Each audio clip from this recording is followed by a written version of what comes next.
Hi dear students, today we are going to see the next chapter, chapter 27, Company Management, அதாவது நிறும மேலாண்மை. Introduction, அறிமுகம். The concept and nature of company was explained in the previous lesson. It has a endless lifespan and the life of the company is not affected due to the change in the member. That is, any member may come and go, but company lives till its death according to the provisions of the Act. In this lesson, how this artificial person is managed is discussed. It is managed by a group of human beings. இந்த last லெசனில் நம்ம என்ன பார்த்தோம், அதனுடைய தன்மை, அதனுடைய கொள்கைகள் அதை விரிவாக பார்த்தோம். மேலும் அந்த நிறுமம் என்பது அது முடிவில்லாத வாழ்நாளை கொண்டது. அது நிறுமத்துடைய வாழ்க்கை உறுப்பினர்கள் மாற்றங்கள் காரணமாக பாதிக்கப்படலை. அதாவது எந்த உறுப்பினர்கள் வந்தால் போகலாம், அந்த நிறும சட்ட விதிகள் அடிப்படையில் தான் இறுதி வாழ்நாள் வரை இயங்குது அப்படின்ட்டு நம்ம லாஸ்ட் சாப்டரில் பார்த்தோம். Then the group of human beings who undertake the responsibility to the run business of the company are known as board of directors, and the members of the board of individually called as director. The directors play a vital role in the functioning of the company by controlling, guiding, directing and managing the affairs of the company. The overall performance of any company is vested with the directors, so they are responsible for it. The every person and the board individually or collectively is responsible for achieving the objectives prescribed in the memorandum of association of the company. The appointment of directors and their qualifications are specified in the Companies Act 2013 chapter 11. The நிறுமத்துடைய வியாபாரத்தை நடத்துவதற்காக அந்த பொறுப்பை அந்த நிறைவேற்றக்கூடியது மனிதர்களுடைய குழு இயக்குனர்கள் அல்லது குழு என அறியப்படலாம். அந்த குழு உறுப்பினர்கள் தனித்தனியாக இயக்குனர் என அழைக்கப்படுவாங்க. அந்த நிறுமங்களுடைய விவகாரங்களையும் கட்டுப்படுத்துறதையும் வழிகாட்டுதல்களையும் இயக்குவதையும் மற்றும் நிர்வகிப்பதும் போன்ற நிறுமத்துடைய விவகாரங்கள் இதில் முக்கிய பங்கு வகிக்குது. எந்த கம்பெனியிலையும் ஒட்டுமொத்த செயல்திறன் அந்த இயக்குனருடைய கிட்ட இருக்குது. எனவே இதற்கு அவர்கள் மட்டுமே பொறுப்பாகும். அவங்க மட்டுமே பொறுப்பாக. யார்? டைரக்டர்ஸ். இந்த கம்பெனியோட சங்கத்தினுடைய அமைப்பு முறை ஆவணங்களில் அந்த விதிகளில் பரிந்துரைக்கப்பட்ட குறிக்கோள்களை அடைவதற்கு தனித்தனியாகவோ அல்லது கூட்டாக ஒவ்வொரு இயக்குனரும் பொறுப்பாவார்கள். இந்த இயக்குனர்கள் நியமனம் மற்றும் அவர்களுடைய தகுதிகள் நிறும சட்டத்துடைய 2013 இந்த அத்தியாயத்தில் 11ஆம் அத்தியாயத்தில் இவங்க குறிப்பிட்டிருக்காங்க. என்ன? இந்த company management board of directors get nucleus position and their selection in according to the producer prescribed law down in the act and the articles of association. அந்த நிறுமத்துடைய மேலாண்மையில் இருக்கக்கூடிய இயக்குனர்கள் அவங்க நிலையை பெறுகிறது. இந்த மேலும் அவங்களுடைய தேர்வு எப்படி இருக்குது, அந்த சட்டத்தில் விதிக்கப்பட்டுள்ள நடைமுறைகள் மற்றும் அந்த நிறுமத்துடைய செயல்முறைகள் அந்த விதிக்கு ஏற்ப இருக்குது.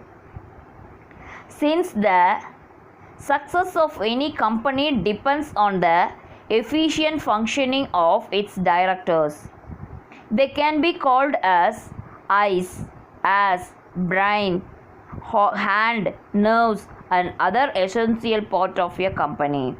The directors formulate policies and establish organizational setup for implementing those policies in order to achieve the objectives containing in the memorandum of association of the company. இந்த நிறுமத்துடைய மேலாண்மையில் இருக்கக்கூடிய இயக்குனர்கள் அவங்களாம் என்ன பண்ணுறாங்க, அந்த விதிமுறைகள் படி நடக்கிறாங்க. அந்த இயக்குனர்கள் அந்த நிறுவனத்துடைய கொள்கைகளை உருவாக்கி அதனுடைய அமைப்பு முறையில் அந்த ஆவணங்கள் விதிகள் இருக்குது. ஸோ அதில் உள்ள குறிக்கோள்களை அடையிறதுக்கு ஏதுவாக இந்த அமைப்பை நிர்வகிக்கின்றனர். இந்த அமைப்பை என்ன பண்ணுறாங்க, அவங்க நிறுவுறாங்க. Then next meaning and definition of directors. இயக்குனர்கள் பொருள் மற்றும் வரையறை. The person, one who take active interest in the well-being of a company and one of the member of board of directors is called as directors of a company. A directors is person from a board of directors who leads or supervise the functioning of a company. இந்த ஒரு நிறுவனத்துடைய நலனுக்காக அதனுடைய செயல்கள் ஆர்வமுள்ள ஒருவர் மேலும் இயக்குனர்களில் குழுவில் உறுப்பினராக இருக்காங்க. ஸோ ஒரு நிறுவனத்துடைய இயக்குனர் என அவங்க அழைக்கப்படுகிறார்கள். அந்த ஒரு இயக்குனர் ஒரு நிறுவனத்துடைய செயல்பாட்டை வழிநடத்தும் அல்லது மேற்பார்வை செய்யும் இந்த இயக்குனர் குழுமத்திலிருந்து அவர் ஒரு நபராக இருப்பார். The Companies Act 2013 Section 2 subsection 34 defines a director appointed to the board of company is a person who is appointed or elected member of the board of director of a company and has the responsibility of determining and implementing policies along with others in the board. It is not necessary to hold any share in the company or be an employee. Directors act on the basis of resolution made in the board of directors meeting according to the powers started in the articles of association of company. The company சட்டம் 2013 அதனுடைய பிரிவு section 2 subsection 34ல் ஒரு நிறுவனத்தை நிர்வகிக்கக்கூடிய குழுவுக்காக அது நியமிக்கப்படுபவர் அந்த இயக்குனர்கள் அப்படின்னு சொல்லக்கூடியவங்க. அந்த நிறுவனத்தில் இயக்குனர்கள் அந்த குழு உறுப்பினராக நியமிக்கப்பட்டது அல்லது தேர்ந்தெடுக்கப்பட்ட ஒரு நபரும் அந்த குழுவில் இருக்கக்கூடிய மற்றவர்களோடு சேர்ந்து அந்த கொள்கைகளை நிர்ணயிப்பதற்கும் செயல்படுத்துறதுக்கும் பொறுப்பு இருக்குது. அந்த நிறுவனத்தில் ஏதேனும் பங்குகளை வச்சுருந்தாங்கன்னா அல்லது அந்த பணியாளர்களில் இருந்து அவசியம் இல்லை. அந்த இயக்குனர்கள் குழுவில் அந்த கூட்டத்தில் தயாரிக்கப்பட்ட நிறுவனங்களை அடிப்படையாக கொண்டு அந்த நிறுவனத்துடைய செயல்முறைகள் அதனுடைய விதிகள் தெரிவிக்கப்பட்டுள்ளது. அந்த அதிகாரங்களில் படையக்கூடிய அந்த இயக்குனர்கள் செயல்படுறாங்க. Then minimum or maximum number of directors in a company. Section 149 subsection 1 of the Companies Act 2013 requires that every company shall have a minimum number of 3 directors in the case of a public company, 2 directors in the case of private company, and 1 direct in the case of one person company. A company can appoint maximum 15 directors. A company may appoint more than 15 directors after passing a special resolution in general meeting and approval of central government is not required. இந்த company குறைந்தபட்சம் அல்லது அதிகபட்ச எண்ணிக்கையில் இயக்குநர்கள் எவ்வளோ பேர் இருக்கலாம் அப்படின்னு பார்த்தா இந்த கம்பெனி சட்டம் பிரிவு 149 உட்பிரிவு 1 பிரகாரம் அந்த 2013 சட்டத்தில் சொல்லியிருக்காங்க. ஒவ்வொரு பொது நிறுவனத்துக்கும் பப்ளிக் கம்பெனிக்கும் எவ்வளோ பேர், குறைந்தபட்சம் 3 டைரக்டர்ஸ் 3 இயக்குனர்கள் இருக்கணும். அதுவே ஒரு தனியார் கம்பெனியாக இருந்தால் குறைந்தபட்சம் 2 நபர்கள் இயக்குனராக இருக்கணும், டைரக்டராக இருக்கணும். ஒரு நபர் நிறுவனத்திற்கு ஒரு இயக்குனர் என கூறப்பட்டுள்ளது. தனியாக ஒருத்தர் மட்டுமே அதை இயக்கக்கூடிய நிறுவனத்துக்கு ஒருத்தர் டைரக்டராக இருந்தால் போதும். இந்த ஒரு நிறுவனத்தில் அதிகபட்சமாக 15 இயக்குனர்கள் இருக்கலாம். மத்திய அரசினுடைய ஒப்புதல் இல்லாமல் ஒரு பொதுக்கூட்டத்தில் அந்த சிறப்பு தீர்மானம் நிறைவேற்றிய பின் 15க்கும் மேற்பட்ட இயக்குனர் நியமிக்கலாம். சென்ட்ரல் கவர்மெண்ட்டோட அப்ரூவல் வாங்கிட்டு நம்ம அதற்கு மேலேயும் நம்ம என்ன பண்ணலாம், நியமிச்சுக்கலாம். Then a period of 1 year has been provided to enable the companies existing on or before the commencement of Companies Act 2013 to comply with this requirement. ஒரு நிறுவனம் அந்த தொழில் துவங்க பெறுவதற்கு ஒரு ஆண்டு காலத்திற்குள்ள அதற்கு முன் மேற்கொண்ட சட்ட விதிகளை பெற்றிருக்க வேண்டும் அப்படின்றத அந்த நிறுவன சட்டம் 2013 கால அவகாசம் வழங்கியிருக்காங்க. The general duties are not mentioned in the Companies Act, therefore are not obligatory for the directors to perform. Some of them are mentioned below. To act in good faith, the directors are expected to act in good faith, that is, they should always act in the best interest of the company. The directors should not make any secret profit. இந்த நல்ல நம்பிக்கையில் செயல்பட வேண்டும். அந்த இயக்குநர்கள் நல்ல நம்பிக்கையில் செயல்படுபவர்கள் என எதிர்பார்க்கப்படுகிறார்கள். அதாவது அவர்கள் எப்போதும் அந்த நிறுவனத்தோடைய சிறப்பு நலனுக்காக, ஸ்பெஷல் நலனுக்காக செயல்படணும். அந்த டைரக்டர்ஸ் எந்த ரகசிய லாபம் ஈட்டும் செயல்களையும் செய்யக்கூடாது. ரகசியமாக எந்த லாபமும் அவங்க ப்ராஃபிட் ஏர்ன் பண்ணுற மாதிரி எந்த ஒரு தொழிலும் அவங்க செய்யக்கூடாது. The next, to act with utmost care. The directors should conduct their work with utmost care. They should act with prudence. அவங்க என்ன பண்ணுறாங்க, மிகுந்த அக்கறையோடு செயல்படக்கூடியது. இந்த இயக்குநர்கள் தங்களுடைய பணியை மிகுந்த கவனத்துடன் கையாள வேண்டும். அவர்கள் விவேகத்துடன் செயல்பட வேண்டும். அவங்க எப்படி செயல்படணும், விவேகமாக அவங்க செயல்படணும். த next, not to delicate work. The directors are supposed to perform all their work by themselves. They are not expected to delegate their work to anyone else. இந்த இயக்குநர்கள் தங்களுடைய பணியை தாங்களாகவே செய்ய வேண்டும். அவர்கள் வேறு எவருக்கும் தங்கள் வேலையை ஒப்படைக்கக்கூடாது. அந்த டைரக்டர்ஸ் அவங்களுடைய ஒர்க்கை அவங்க தான் பண்ணணும், வேறு யாருக்கும் அவங்க கொடுக்கக்கூடாது. Then next, however, in the following cases, the directors may choose to delegate the work to someone else. If it is permitted in the Companies Act or in the Articles of Association.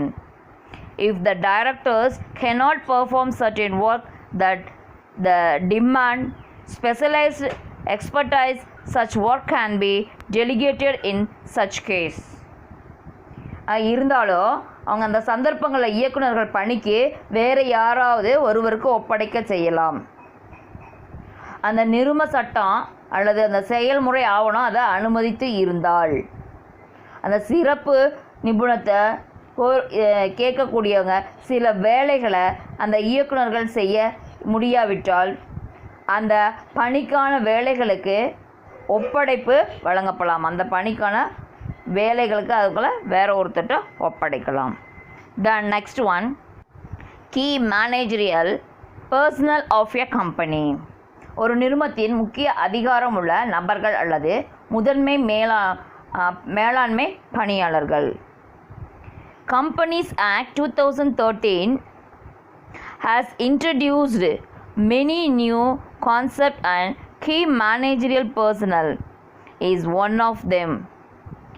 Key managerial personnel covers the traditional rules of managing director and whole-time director and also includes some functional heads like chief financial officer and chief executive officer and company secretary. இந்த நிறுவன சட்டம் 2013 பல புதிய கருத்துக்களை அறிமுகப்படுத்தியிருந்தாங்க. அவற்றில் ஒரு நிறுவனத்தில் முக்கிய அதிகாரம் உள்ளது நபர்கள் யார் அப்படின்னு சொல்ல போனால், அதாவது கீ மேனேஜரியல் பர்சன்ஸ். இது இந்த நிர்வாக இயக்குநர்கள் மற்றும் முழு நேர இயக்குனருடைய வழக்கமான தலைமை பண்புகளை உள்ளடக்கியிருக்கு. அது மட்டும் இல்லாமல் அந்த தலைமை நிதி அதிகாரி, தலைமை நிர்வாக அதிகாரி மற்றும் அந்த நிறுவனத்துடைய செயலாளர் போன்ற சில செயல்பாட்டு நபர்களையோ உள்ளடக்கி இருக்கக்கூடியது. Then who are the key managerial person? ஒரு நிறுவனத்துடைய முக்கிய அதிகாரிகள் உள்ள நபர்கள் யார் யார் அப்படின்ட்டு பார்ப்போம். The definition of the term key managerial personnel is contained in section 2 subsection 51 of the Companies Act 2013. இந்த 2013 ஆண்டினுடைய நிறும சட்டத்தின் பிரிவு 2 உட்பிரிவு 51 முக்கிய மேலாண்மையில் இந்த நிறுமத்துடைய முக்கிய அதிகாரம் உள்ள நபர்கள் என்பதற்கான வரையறை என்னென்ன என்பது தான். First one, the chief executive officer, முதன்மை பிரதான நிர்வாக அதிகாரி. த next, the managing director R the manager, நிர்வாக இயக்குனர் அல்லது மேலாளர். தென் த கம்பெனி செக்ரட்டரி, நிர்வாகத்தின் இந்த நிறுவனத்தினுடைய செயலாளர். த next, the whole time director, முழுநேர இயக்குனர். தென் த சீஃப் ஃபினான்சியல் ஆஃபீஸர், முதன்மை பிரதான நிதி அலுவலர். த next, such other officers as may be prescribed, அத்தகைய மற்ற அலுவலர்கள் பரிந்துரைக்கப்படலாம். Then the following companies are required appointed key managerial person. இந்த நிறுவனங்கள் முக்கிய அதிகாரங்கள் உள்ள நபர்களை நியமிக்கக்கூடியது யார் யார் அப்படின்ட்டு நம்ம பார்ப்போம். required to appoint key managerial person, முக்கிய மேலாண்மை நபரை பணியமர்த்தல். எவ்ரி லிஸ்டட் கம்பெனி, ஒவ்வொரு லிஸ்டட் கம்பெனிலையும் இருக்கணும். எவ்ரி பப்ளிக் கம்பெனி, ஒவ்வொரு பப்ளிக் பொது நிறுவனத்துலேயும் இருக்கணும். In public company having paid up share capital of rupees 10 crore or more, இந்த 10 கோடிக்கும் அதற்கு மிகையாக அந்த பங்கு முதலை கொண்ட நிறுவனம் தான் எது அப்படி பார்த்தா அந்த பொது நிறுவனம், public companies. Then next, board of directors, இயக்குனர்கள் குழு. The governing body of a company incorporated under Companies Act called board. It is a group of individuals called directors, elected to represent the view of shareholders of a public limited company and to manage the company affair by establishing policies and implementing them to achieve the goal. They are empowered to take decision and the major issue to lead the company in the right way. In general, the board is empowered to.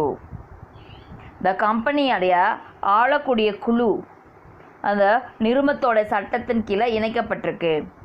இது ஒரு பொது வரையறுக்கப்பட்ட நிறுவனத்தின் பங்குதாரர்கள், அதாவது public கம்பெனியுடைய share holders கருத்துக்களை பிரதிநிதித்துவத்திற்கும் கொள்கைகளுக்கும் நிறுவுவதன் மூலமாக இந்த இலக்கை அடையிறதுக்கு அவற்றை நடைமுறைப்படுத்துவதன் மூலமாக இந்த நிர்வாகத்தை நிர்வகிக்கக்கூடிய, அதாவது தேர்ந்தெடுக்கப்பட்ட நபர்களுடைய ஒரு குழு ஆகும். இந்த நிறுவனத்தை சரியான வழியில் வழிநடத்த இந்த பிரதான பிரச்சனைகள் மீது முடிவு எடுக்க அவர்கள் அதிகாரம் அளித்தனர்.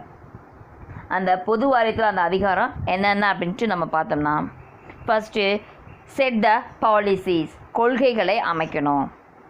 தென் ரீஸ்ட்ரக்சர் த அப்ஜெக்டிவ், இந்த இலக்குகளை மறுசீரமைக்கணும்.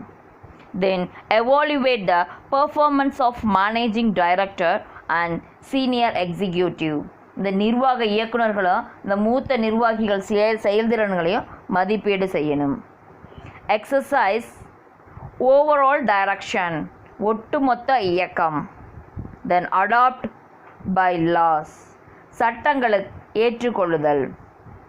Determine and pay the dividend, பங்கு ஆதாயம் அல்லது ஈவுத்தொகை அப்படின்னு சொல்லக்கூடியது, இதை நிர்ணயிக்கக்கூடியது மற்றும் அதை செலுத்தக்கூடியதாக இருக்கணும்.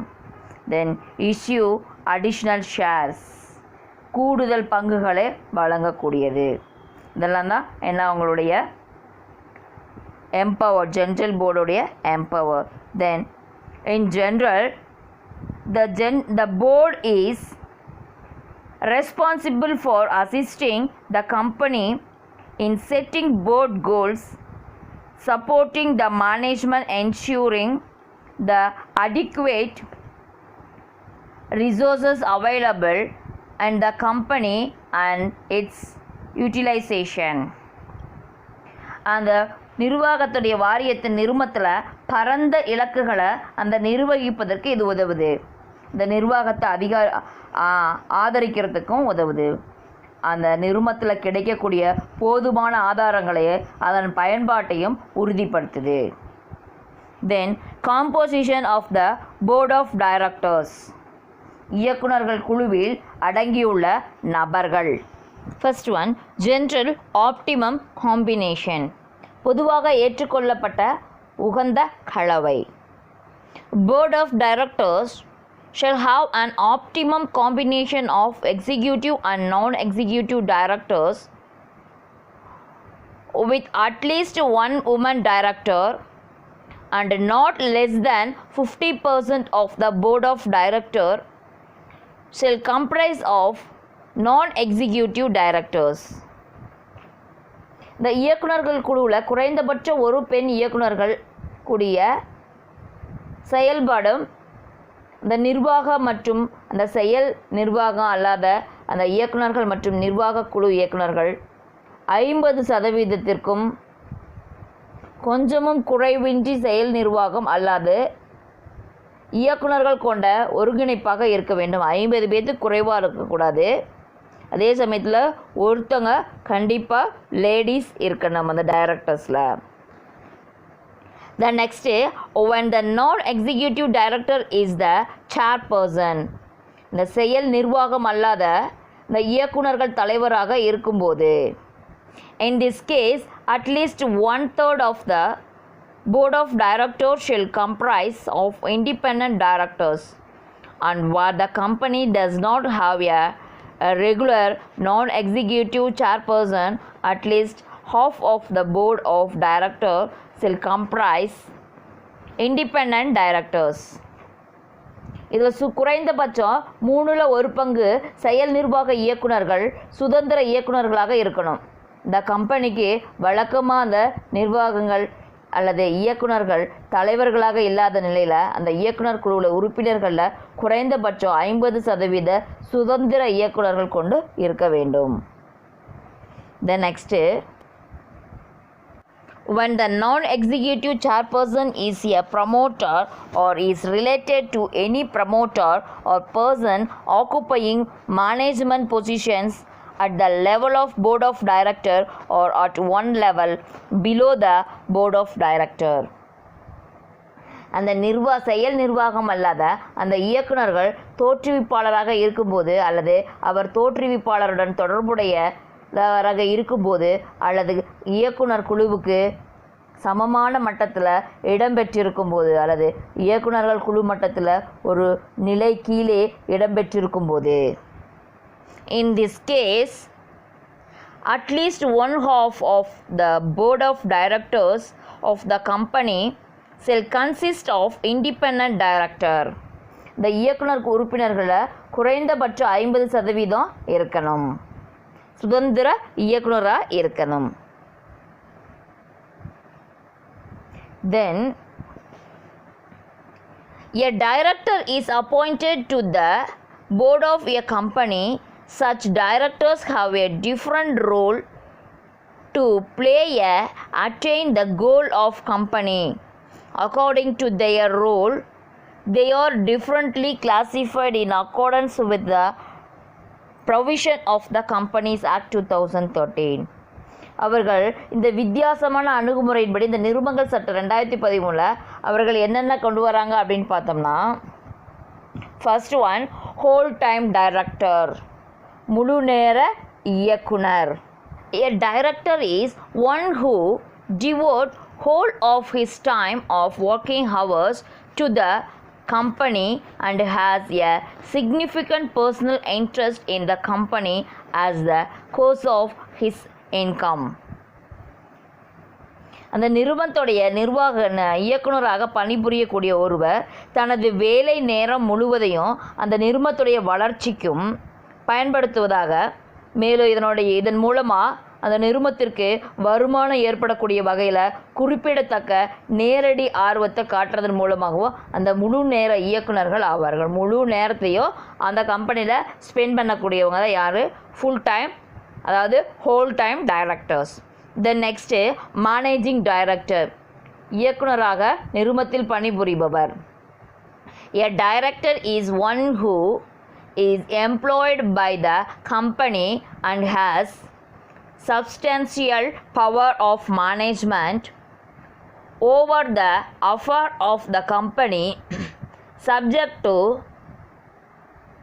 superintendence, director and control of the board. இயக்குனராக அந்த நிறுவனத்தில் பணிபுரியக்கூடிய ஒருவர் அதிகபட்சமாக அதிகாரங்களை கொண்டு வருமாக அந்த கம்பெனியுடைய நிர்வாகத்தில் அந்த அதிகாரிகள் ஆர்வம் அதிகபட்சமாக சுதந்திரமும் உடையவராக அந்த கம்பெனியை வழிநடத்துவதற்கு அந்த டைரக்டர்ஸ் கட்டுப்படுத்தக்கூடிய உரிமை இவருக்கு உண்டு. தென் நெக்ஸ்ட் ஒன் எக்ஸிக்யூட்டிவ் டைரக்டர், செயலாக்க இயக்குனர். An executive director is a chief executive officer or managing director of an organization, company or corporation who is responsible for making decision to complete the mission and for the success of the organization. In the globalized business world, the title of president or of chief executive officer is used instead of managing director. இவர் அந்த நிறுவனத்துடைய முதன்மை தலைமை அதிகாரி அப்படின்ற பொறுப்பை வகிக்கிறார். இவர் அந்த நிறுவனத்துடைய நோக்க நிலையில் அடையக்கூடிய பொருட்டு இந்த தேவைகளை அனைத்து முடிவுகளை எடுக்கக்கூடிய பொறுப்பு வகிக்கிறார். மேலும் அந்த நிறுவனத்தில் வெற்றிக்கு இவர் பங்கு முக்கியமாகிறது. இன்றைய உலக அளவில் வர்த்தகத்துடைய தலைவர் அல்லது தலைமைச் செயல் அலுவலர் அல்லது மேலாண்மை இயக்குனர் அல்லது சிஇஓ அப்படின்னு சொல்லக்கூடிய என்ற வார்த்தைகளை ஒரே பொருள் தரக்கூடிய இந்த இணை சொற்களை பயன்படுத்துது. இது எல்லாமே அந்த ஒரே வார்த்தை தான், எக்ஸிக்யூட்டிவ் டைரக்டர் அப்படின்றத குறிக்கக்கூடியது. தென் நெக்ஸ்ட்டு நான் எக்ஸிக்யூட்டிவ் டைரக்டர், செயலாக்கம் இல்லாத இயக்குனர்கள். A non-executive director typically does not engage in the day-to-day management of the organization but is involved in policy making and planning exercise.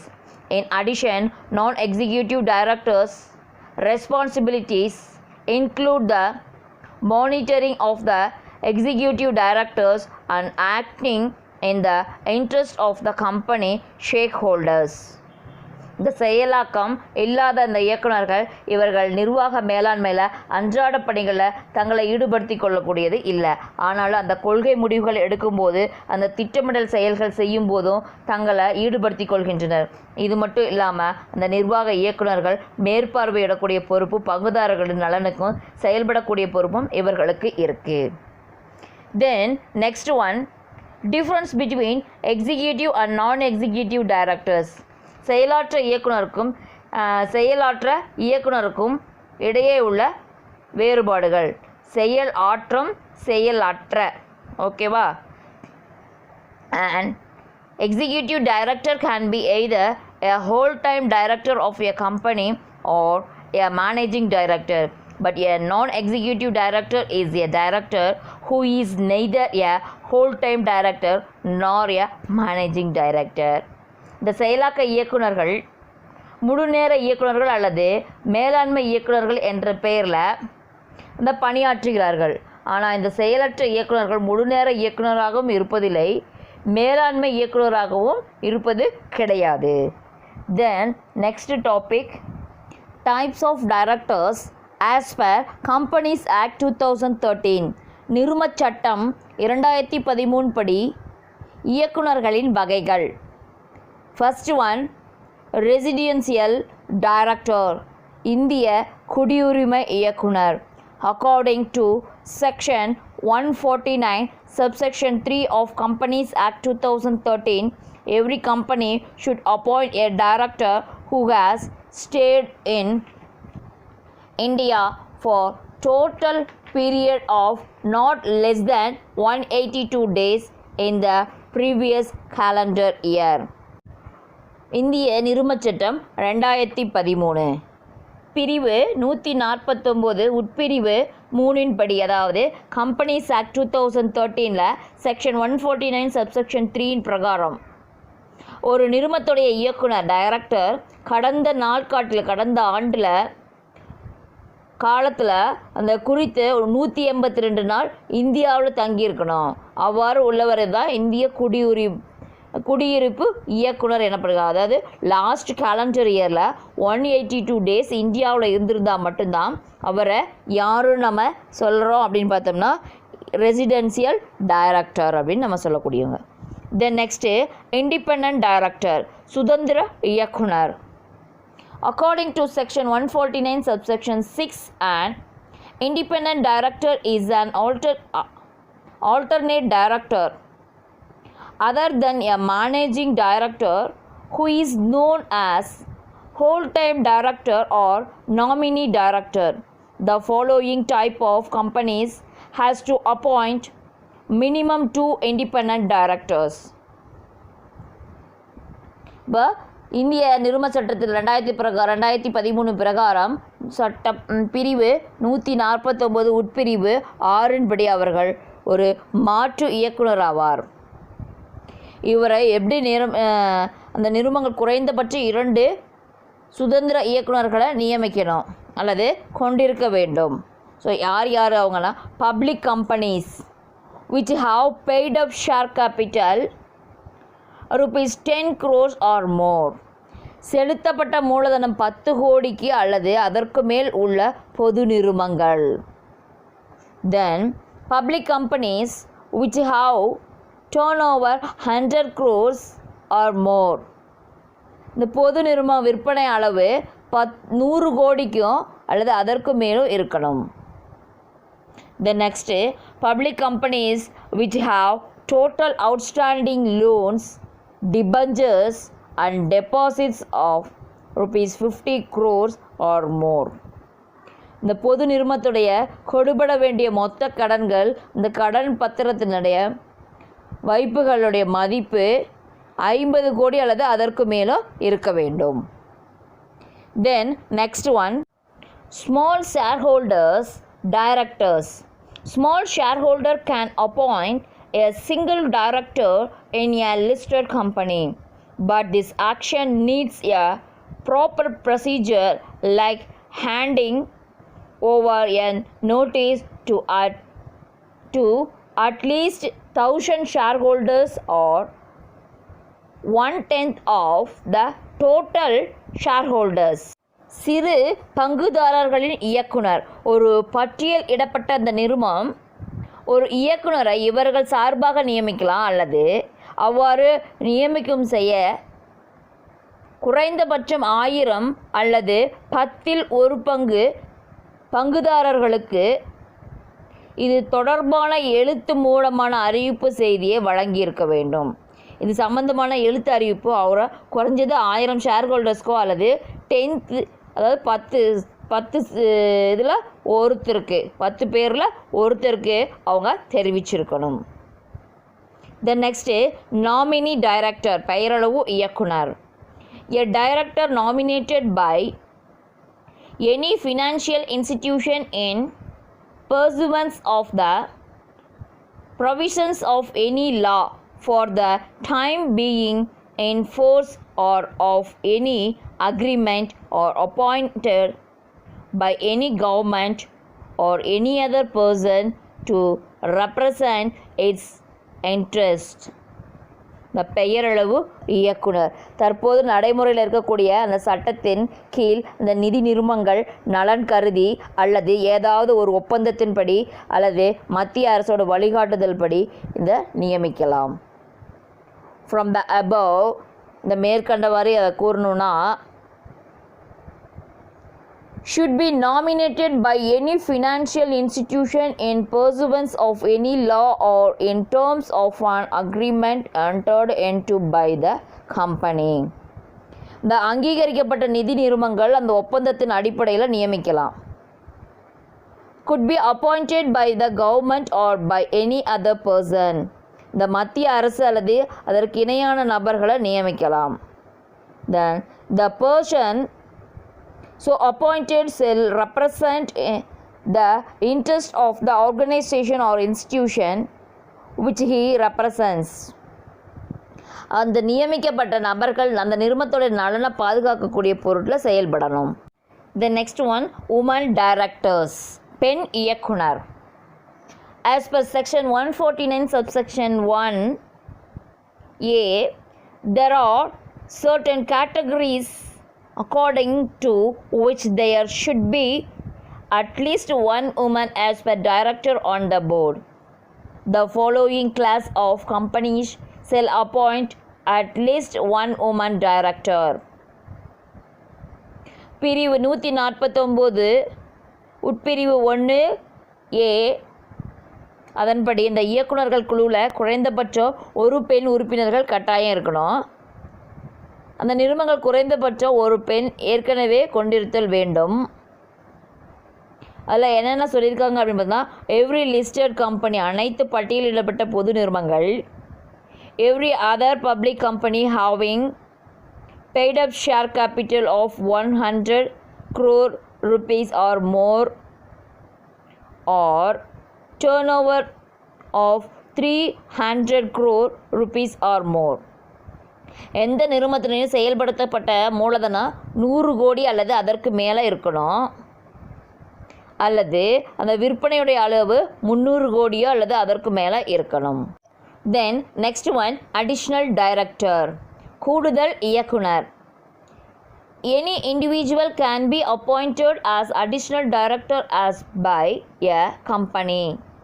அந்த நிறுவனம் ஒரு தனி மனிதனை தேவைப்பட்டால் கூடுதல் இயக்குனராக நியமித்து கொள்ளலாம். The next one, alternative directors, மாற்று இயக்குனர்கள். Alternative director is appointed by the board of directors as a substitute to a director who may be absent from India period which is not less than 3 months. The appointment must be authorized either by the articles of association of the company by passing a resolution in the general meeting. The alternative director is not a representative or agent of organizational director. ஒரு இயக்குனர் இந்தியாவில் குறைந்தது 3 மாதத்துக்கு மேல் இல்லைன்னா அவருக்கு பதிலாக அந்த கூடுதல் இயக்குனரை அந்த இயக்குனர்கள் குழு நியமிக்கலாம். இவ்வாறு நியமிப்பதற்கு அந்த கம்பெனியுடைய செயல்முறை ஏட்டில் அந்த அதிகாரம் அளிக்கப்பட்டிருக்கணும் அல்லது அந்த பொதுக்கூட்டத்தில் தீர்மானம் நிறைவேற்றி இருக்கணும். அதன் வாயிலால் தீர்மானம் நிறைவேற்றிருக்கணும். இதன் மாற்று இயக்குனர் உண்மையான இயக்குனராக, முகவராக அல்லது அதற்கு பதிலாக கருதப்படுவார். Then next one, shadow director, நிழல் இயக்குனர். A person who is not the member of board but has some power to run it can be appointed as the director but according to his or her wish. இயக்குனர்கள் குழுவில் இடம்பெறாத ஒருவரை ஆனால் அந்த நிறுவனத்தை வழிநடத்த அதிகாரம் உள்ளவர் அந்த நிழல் இயக்குனர் அப்படின்னு சொல்லக்கூடியவர். பிற்காலத்தில் அவர்கள் விரும்பப்பட்டால் இயக்குனராக நியமிச்சுக்கலாம். அவங்க என்ன பண்ணலாம், பிற்காலத்தில் அவங்க விருப்பப்பட்டால் அவரை டைரக்டராக அப்பாயிண்ட் பண்ணிக்கலாம். Then next topic, number of director required, இயக்குனர்களின் எண்ணிக்கை. Under section 149 subsection 1 of the Companies Act 2013 states that the requirement of minimum or maximum number of directors in a company. இந்த நிறுவனச் சட்டம் 2013 பிரிவு 149 உட்பிரிவு 1 ஒவ்வொரு நிறுவனமும் குறைந்தபட்சம் அல்லது அதிகபட்சம் எவ்வளவு இயக்குனர்களை கொண்டிருக்கணும் அப்படின்னு வரையறுத்திருக்காங்க. First one, minimum number of director. A public company, every public company shall have a minimum number of 3 directors. இந்த இயக்குனர்கள் குறைந்தபட்ச எண்ணிக்கை இந்த பொது நிறுவனத்தில் ஒவ்வொரு பொது நிறுவனத்திலையும் குறைந்தபட்சம் 3 பேர் இருக்கணும். தென் ப்ரைவேட் கம்பெனி தனி நிறுவனத்தில் in case of one person company அதில் ஒரு பர்சன் கம்பெனியாக இருந்ததுன்னா the requirement of directors is one. ஒரு நபராக ஒரு நிறுவனம் ஒரு இயக்குனரை கொண்டிருக்க வேண்டும். அதர் ப்ரைவேட் கம்பெனி பிற நிறுவனங்களுக்கு the minimum requirement of director is 2. மற்ற நிறுவனங்களுக்கு மினிமம் ரெக்குயர்மெண்ட் எவ்வளோ? அவங்க 2 பேர் அவங்க டைரக்டராக இருப்பாங்க. Then next one maximum number of directors இயக்குனர்களின் அதிகபட்ச எண்ணிக்கை. A company can appoint maximum 15 directors out of which one must be resident of India, and after passing special resolution and general meeting the company can appoint more than 15 directors for which the approval of central government is not required. ஒரு நிறுவனம் அதிகபட்சமாக 15 இயக்குநர்களை நியமனம் செய்து கொள்ளலாம். அதில் ஒரு நிறுவனம் பொதுக்கூட்டத்தில் அந்த தீர்மானம் நிறைவேற்றி அந்த 15 டைரக்டர்ஸையும் அந்த மேற்பட்ட இயக்குநர்களை நியமிச்சுக்கலாம். இதற்கு மத்திய அரசோட அனுமதி தேவைப்படாது. ஏன்னா அது ரெசல்யூஷன்லேயே சொல்லியிருக்காங்க 15 பேர் அதிகபட்சமாக இருக்கலாம் அப்படின்னு சொல்லிட்டு. அதே மாதிரி அந்த சட்டம் கம்பெனிஸ் ஆக்டில் 2013 தொடங்குறதுக்கு முன்பாக இருக்கக்கூடிய அந்த நிறுவனத்துடைய தேவையை நிறைவேற்ற ஓராண்டு கால அவகாசம் அளிக்குது. அந்த ஸ்டார்ட் பண்ணுறதுக்கு எவ்வளோ ஓராண்டு அவகாசமும் அளிக்கிறாங்க. Then next number of directorship இயக்குனர் நிலை. Under the section 165 of the companies act 2013 a person can hold the position of directorship in different companies up to maximum of 20. The number of directorship in the public companies or private companies that are either holding or subsidiary company of a public company shall be limited to 10. Further, the number of a company may restrict above mentioned limit by passing a special resolution. இந்த நிறுவன சட்டம் 2013 பிரிவு 165 படி அந்த ஒரு நபர் அதிகமாக 20 நிறுவனத்தில் இயக்குனர் நிலை பெற்றிருக்கலாம். ஒரு நபர் 20 கம்பெனியில் அவங்க டைரக்டராக இருக்கலாம். இருந்தாலும் அந்த பொது நிறுவனத்தோட ஒரு துணை நிறுவனமாக உள்ள பொது நிறுவனங்கள் அல்லது தனி நிறுவனமாக இயக்குனர்களை 10 வரையறுக்கப்பட்டிருக்குது. ஸோ அது எப்படி இருக்குது? அந்த பொது நிறுவனத்தோட துணை நிறுவனமாக இருக்கும்போது அது எப்படி இருக்குது? அது 10 பேராக தான் இருக்கணும். மேலும் அந்த நிறுவனம் ஒன்று அந்த உறுப்பினர்கள் மேலே இருக்கக்கூடிய எல்லையை சிறப்பு தீர்மானம் ஒன்று நிறைவேற்றி அது வரையறை செய்து கொள்ளலாம். ஆனால் அந்த 20 நிறுவனங்கள்லேயும் அந்த இயக்குனர்கள் எந்த எல்லைக்கு செயலற்ற நிறுவன இயக்குனர் நிலை சேர்த்து கொள்ள மாட்டாங்க. செயலற்ற நிலை இயக்குனரை சேர்த்துக்கவே மாட்டாங்க. Then next if a person hold a directorship in more than the limit specified above, he or she has to resign the excess according to his or her choice. இந்த சட்ட நடைமுறைக்கு வர்றதுக்கு முன்னாடியே இதனுடைய முறை 20 அல்லது 10 நிறுவனங்கள் இயக்குனராக இருக்கணும். யாராவது இந்த சட்டத்தின் தொடர்ந்து ஓராண்டு காலத்திற்கு எந்த நிறுவனத்திலையும் தொடர்ந்து பணியாற்ற விருப்பமாக உள்ளனர், இதிலிருந்து விலகி இருக்காங்க என்பதை தேர்ந்தெடுத்து அதனுடைய உரிய நிறுவனத்திற்கு உரிய பதிவாளராகவும் அறிவிக்கணும். தென் if a person accept an appointment as a director, excess of above mentioned limit is punishable with a fine of not less than 5,000, but which may extend to rupees 25,000 for every day after the first day for the period of directorship held by the person. இங்கே நாம் இங்கே சொல்லியிருக்கக்கூடிய கருத்துக்களை மீறும்போது அந்த நபர் இயக்குனராக அந்த நிறுவனத்தை பதவி ஏற்கிறார் அப்படிங்கும்போது அவருடைய குற்றம் தொடரும். ஒவ்வொரு நாளுக்கும் அந்த அகெயின்ஸ்டாக இருக்கிறனால ஒவ்வொரு நாளைக்கும் 5,000த்துக்கு குறைவு இல்லாமலும் 25,000க்கு அதிகம் இல்லாமல் அந்த அபராதம் ஒவ்வொரு நாளும் அவங்க ஃபைனாக கலெக்ட் பண்ணக்கூடிய நிலை இருக்குது. These are all the number of directors required. இயக்குனர்களின் எண்ணிக்கை. Thank you for listening my class. We will meet in next class.